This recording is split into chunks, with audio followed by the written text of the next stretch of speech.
Assalamu alaikum warahmatullahi ta'ala wabarakatuh.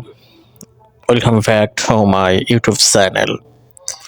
This is Muhammad Asaduzzaman with you.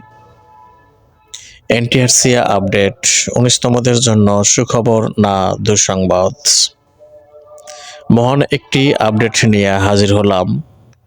তাই এই ভিডিওটির মূল মেসেজ পাইতে গেলে অবশ্যই ভিডিওটি সম্পূর্ণরূপে দেখার অনুরোধ রইল, না কেটে। Okay, let me start the video. School পর্যায়ের জন্য যারা বাংলা, ইংরেজি, অঙ্ক, তথ্য প্রযুক্তি, আরবি ইত্যাদি বিষয়ের ক্যান্ডিডেট তাদের ভাগ্য সুপ্রসন্ন, কারণ এগুলো অবশ্যই অসংখ্য শূন্যপদ ফাঁকা থাকে। তাই তারা 19তম সার্কুলারে অবশ্যই আবেদন করতে পারবেন এবং তাদের আবেদন করার সুযোগ থাকবে আগে থেকেই নিশ্চিত বলা যায়। তবে সমাজবিজ্ঞান, অর্থনীতি, সমাজকর্ম অথবা সমাজ কল্যাণ, রাষ্ট্রবিজ্ঞান, ইতিহাস, ইসলামের ইতিহাস, ভূগোল এই 7টি সাবজেক্ট মিলে গঠিত হয় সামাজিক বিজ্ঞান অনুষদ। এই সাবজেক্টগুলোর শূন্যপদের সংখ্যা অবশ্যই 19তম শিক্ষক নিবন্ধনের জন্য খুবই কম থাকবে।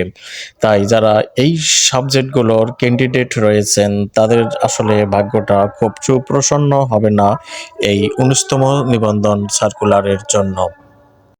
Now this is the very proper time for me to say something about the very college phase. College পর্যায়ের জন্য অত্যন্ত সুখবর হচ্ছে, এখানে প্রতি বছরে শূন্যপদের সংখ্যা বৃদ্ধি পাবেই এবং প্রতিটি সাবজেক্টে কলেজ পর্যায়ে শূন্যপদ থাকবেই।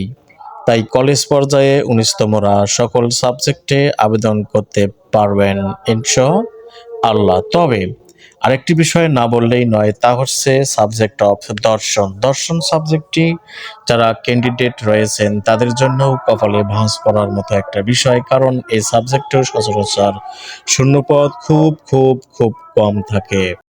Okay, these are all from this video and thanks to all. Allah Hafiz.